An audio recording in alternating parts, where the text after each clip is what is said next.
Good afternoon to all of you. Myself Preeti Devi, Assistant Professor, Department of Geography. In today's session, we will be discuss about how to create a pie chart with the help of Excel. इस बार का जो हमारा practical है वो आप सभी को पता है कि डिजिटल कार्टोग्राफी है, तो उसमें हम सीखेंगे कि हम अपना पाई चार्ट एक्सेल की सहायता से किस प्रकार हम बना सकते हैं। तो सबसे पहले हम जान लेते हैं कि पाई चार्ट होता क्या है। इसको डिवाइडेड सर्कल डायग्राम भी बोलते हैं, क्योंकि इसमें क्या होता है कि जितना हमारा टोटल जो हमारी वैल्यूज़ होती हैं उसमें से हर किसी का हम पार्ट क्या कर देते हैं, डिवाइड कर देते हैं 360 में। यानी जो हमारे एक सर्कल की 360 डिग्री होती है उसको हम क्या करते हैं, जितना भी हमें वैल्यू मिली होती है उनका अलग अलग भागों में हम बांट देते हैं। तो अब हम बनाना सीखेंगे आज का पाई चार्ट। तो उसके लिए आपको क्या करना है, सबसे पहले आपका जो फर्स्ट कॉलम है और उसकी जो फर्स्ट रो है उसको आपको छोड़ देना है। उसके बाद सेकंड से आप अपना जो भी डाटा आपको मिला है, जैसे मैंने यहाँ पे लैंड यूज इंडिया का डाटा लिया है, तो various types of land use मैंने यहाँ पर दिखाए हैं। तो आपको यही करना है कि जो जो आपके लैंड यूजेस हैं या अदर जो आपका डाटा है उसको आपको फर्स्ट जो रो है उसको छोड़कर नीचे से आपको स्टार्ट करना है। उसके बाद में यहाँ पर आपको उसकी यूनिट्स लिखनी है, यानी उसकी वैल्यूज़ क्या क्या हैं वो आपको यहाँ पर लिखनी है, फीड करना है। और ये आपको दिख रहे हैं पूरा यहाँ तक आ रहा है सी कॉलम तक। तो आप क्या करोगे, बी पर जाओगे थोड़ा सा और इसको डबल क्लिक कर दोगे माउस से, तो ये आपकी जो वैल्यूज़ हैं वो थोड़ा अच्छे से दिखेंगे। अब आपको क्या करना है, एरिया इन हेक्टेयर में आ गया है आपका। अब आपको एरिया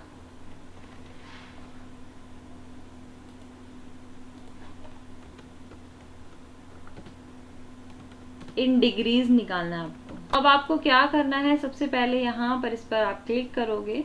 क्लिक करने के बाद ये सारा डाटा सिलेक्ट करना है और नीचे तक आना है आपको, एक खाली जो रो है वहां तक।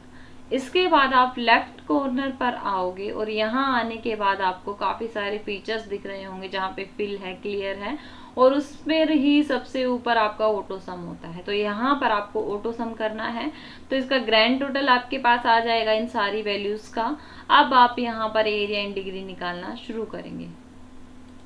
तो क्या करेंगे, आप इज इक्वल करेंगे सबसे पहले, फिर गिवन वैल्यू यानी 23.57 डिवाइडेड बाय आपकी ग्रैंड टोटल 306.26 इनटू आपको अब क्योंकि हमारा जो सर्कल है वो पूरा 360 में डिवाइड होता है, तो आपको भी 360 से इसको मल्टीपल करना है।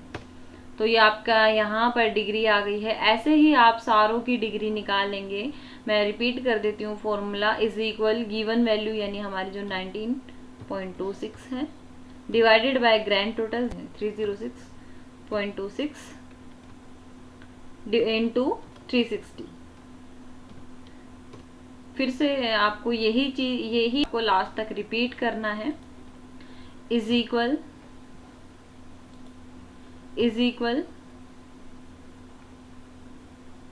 141.1 डिवाइडेड बाय 306.26 इंटू 360। तो ये आपकी डिग्रीज में वैल्यू यहाँ पर आती जा रही है।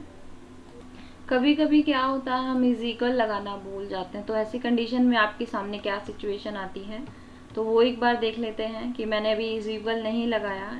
Divided by 306.26 into 360।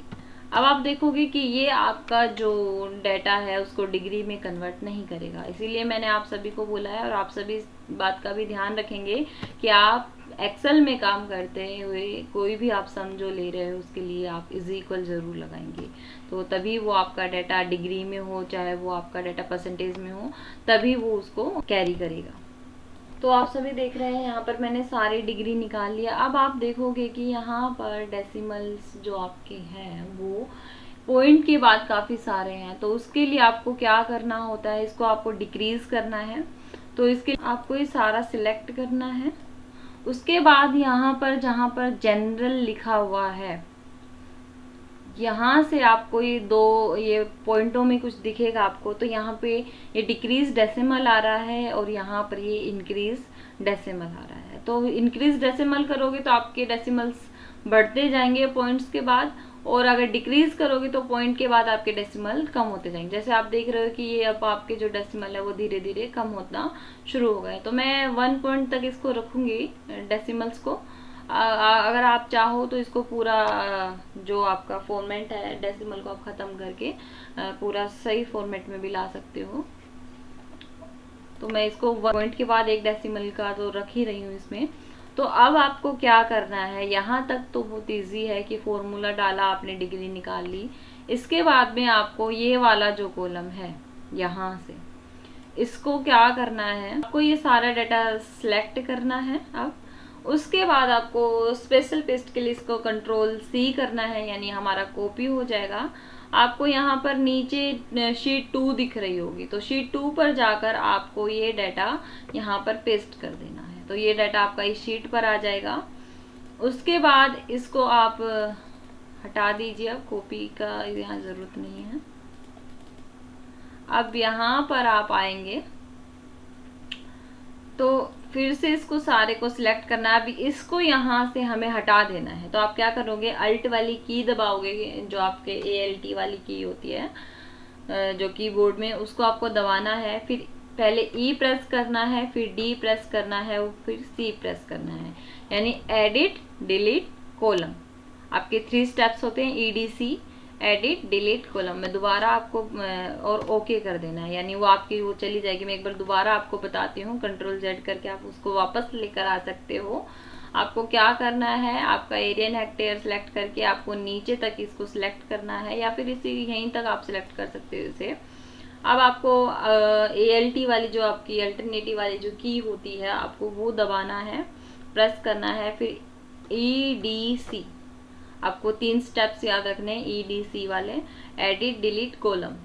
तो उससे आपका एंटायर कॉलम है और वो डिलीट हो जाएगा, और फिर आपको एंटर कर देना है, वो आपका चला जाएगा कॉलम पूरा का पूरा। अब इससे आपका पाई चार्ट बनेगा। तो आपको क्या करना है, इस पूरे डाटा को सिलेक्ट करना है। उसके बाद आप इंसर्ट पर जाएंगे, इंसर्ट पर आपको पाई चार्ट दिख रहा होगा, यहाँ से आपको पाई चार्ट लेना है अपना। अब आप देख रहे हो आपका पाई चार्ट यहाँ पर आ चुका है। अब आपको माउस से राइट क्लिक करना है वहाँ, फिर आपकी जो चार्ट है उसकी प्रॉपर्टीज़ यहाँ पर खुल जाएंगी। आपको मूव चार्ट पर जाना है, न्यू शीट पर जाना है, उसके बाद ओके करना है। तो आप देख रहे हो आपका जो चार्ट है ये न्यू शीट पर ओपन हो चुका है।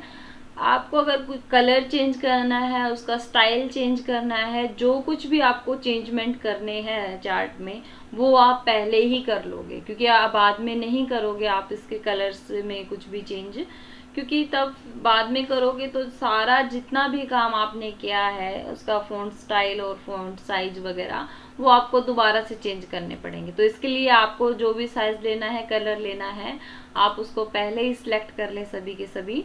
अब जैसे आप देख रहे हो यहाँ पर मैंने इसको सिलेक्ट कर लिया है पहली साइज को। उसके बाद आपको यहाँ पर आना है आपके टाइटल पर। टाइटल पर आने के बाद आप यहाँ पर जैसे आपका जो डाटा शो कर रहा है आपको वही लिखना है यहाँ पर उसका हेडिंग। तो मेरा ये इंडिया लैंड यूज डाटा 2018 का है। तो मैं ईयर भी इसमें मेंशन करूंगी कि किस ईयर का है, क्योंकि ये इंटरप्रिटेशन के टाइम ये हमारे काम आता है ईयर, कि इस ईयर में इतना हमारा जो लैंड यूज था, इतना परसेंट इस भूमि का था। जैसे बैरन लैंड का इतना परसेंटेज एरिया 2018 में था हमारा।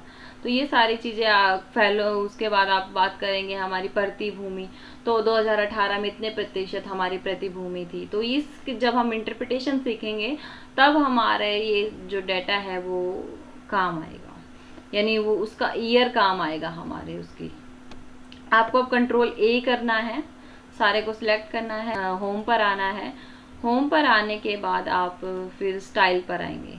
तो स्टाइल आपको यहाँ पर मैंने पहले भी बताया है प्रीवियस क्लासेस में कि टाइम्स न्यू रोमन रखेंगे आप स्टाइल सभी का। फिर उसका साइज़ आप इंक्रीज कर देंगे अपने हिसाब से जो आपको चार्ट पर ठीक लगे। ज़्यादा बड़ा नहीं करोगे कि वो चार्ट पर ओवरलैप कर जाए, ज़्यादा छोटा नहीं करना है कि वो चार्ट पर दिखे ही ना। उसके बाद आपको आपके लीजेंड पर आना है। लीजेंड पर आने के बाद आपको इसका भी साइज़ और स्टाइल चेंज करना है। स्टाइल टाइम्स न्यू रोमन करना है और साइज़ आप इसका इंक्रीज़ कर दोगे। अगर ये कंट्रोल बी नहीं है तो आपको कंट्रोल बी कर देना है, ताकि जो चीज़ें हैं वो अच्छे से उभर कर हमारे सामने आए। उसके बाद में इसको आप थोड़ा सा नीचे ले जाइए, लीजेंड को हमारे। इसको नीचे लाने के बाद अब आपको क्या करना है, इंसर्ट पर आना है। यहाँ पर आपको add text, word art, footer and header, ये सारा जो कॉलम है यानी टेक्स्ट वाला जो कॉलम है वहाँ से आपको ऐड टेक्स्ट लेना है और उससे आपको यहाँ पर कर्सर ले जाना है अपना। अब यहाँ पर आप लिखोगे इंडेक्स।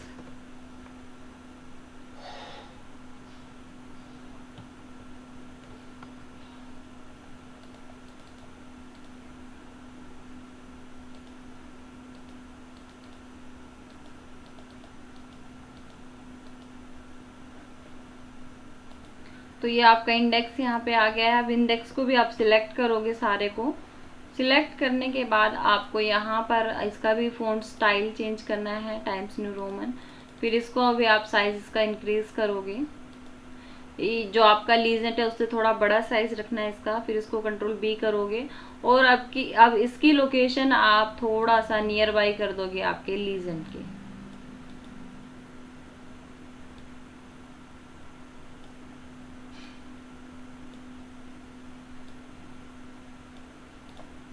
ये हो गया आपका इंडेक्स रेडी।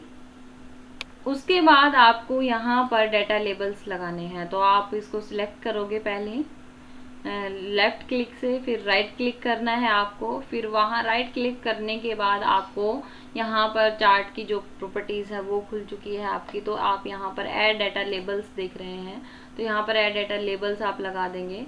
अब ये आपको डिग्री शो कर रहा है। काफ़ी बच्चों का क्वेश्चन था कि मैडम हमने जो चार्ट ले लिया उसमें परसेंटेज दिखा रहा है और बाकी बच्चों ने जो लिया उसमें उनका जो टोटल एरिया है वो डिग्री में डिवाइडेड हो गया है। तो इस पाई चार्ट की खास बात यही होती है कि जब हम डाटा डिग्री में निकालते हैं तो वो हमारा टोटल जो उस एरिया का परसेंटेज है उसको शो करता है। तो हम यहाँ पर अगर परसेंटेज वाला ये सिलेक्ट कर लेते हैं तो जो हमारी डिग्री है वो अपने आप ही परसेंटेज में कन्वर्ट हो जाती है। तो ये वो भी चार्ट आपका ठीक है बिल्कुल, और ये भी चार्ट आपका बिल्कुल ठीक है। 360 का मतलब ही यही होता है कि आपका 100% जो एरिया है उसको कवर कर रहा है वो। अब आपको इस डाटा लेबल को सिलेक्ट करना है।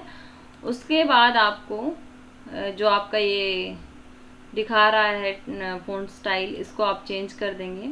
उसके बाद इसका साइज़ थोड़ा सा इंक्रीज़ कर देंगे। इंक्रीज़ करने के बाद इसको कंट्रोल बी कर देंगे। अब ये मैंने डिग्री के हिसाब से लिया है, तो आप लोग भी डिग्री के हिसाब से बना सकते हैं। जिन्होंने परसेंटेज के हिसाब से बनाया है यानी आपने जिसने भी डिज़ाइन ये ले लिया है परसेंटेज वाला, तो आप देख रहे हैं यहाँ पर अब परसेंटेज में हमारा आ गया है। इसको मैं थोड़ा सा नीचे कर देती हूँ।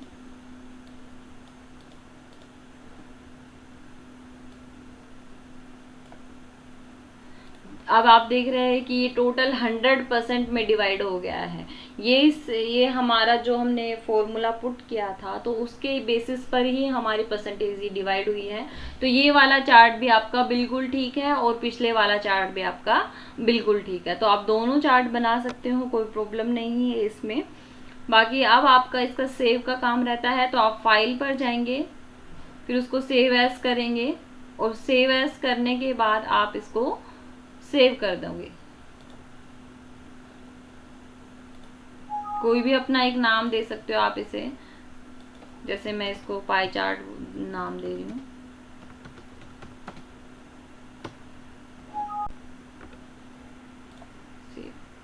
ये आपका पाई चार्ट बना यहाँ पे सेव हो गया है डेस्कटॉप पर जाकर। बहुत इजी है पाई चार्ट बनाना, बस इसमें थोड़ी सी कैलकुलेशन ज़्यादा आ जाती है हमारे, क्योंकि हमें डिग्री निकालनी होती है जिसमें हमें फॉर्मूला लगाना होता है कि गिवन वैल्यू कितना है, यानी जो एग्जैक्ट जो वैल्यू दी हुई है किसी भी ऑब्जेक्ट की वो आपको लेनी है। फिर आपको उस ऑब्जेक्ट की जो वैल्यू है उसको डिवाइड करना है ग्रैंड टोटल से। उसके बाद में आपको डिग्री निकालने के लिए, क्योंकि एक पाई चार्ट 360 में डिवाइड होता है तो आपको इनटू करना होता है, मल्टीपल करना होता है उसको फिर 360 से। तो इसलिए आप सभी क्या करेंगे, इस फॉर्मूले को याद रखोगे कि given value divided by total value multiple bye 360। तो ये इस फॉर्मूले को सभी को याद रखना है। और एक स्टेप हमारा आ जाता है EDC वाला, तो अल्ट प्लस अल्टरनेटिव की वाली दबाना है, उसके बाद अल्ट प्लस EDC। आपको ये याद रखना है कि ये क्या होता है, एडिट डिलीट कॉलम, हमें उस कॉलम को डिलीट करने के लिए इसको यूज़ करना होता है। तो ये आपका पाई चार्ट इस तरीके से बनेगा। बाकी मुझे लगता है सभी को समझ आ गया है। अगर किसी को नहीं आया है, किसी को फिर भी कोई प्रॉब्लम होती है, तो वो मुझे अपनी क्वेरीज भेजे, मुझे अपने क्वेश्चन भेजे, ताकि हम उसका सॉल्यूशन कर सके। Thank you so much.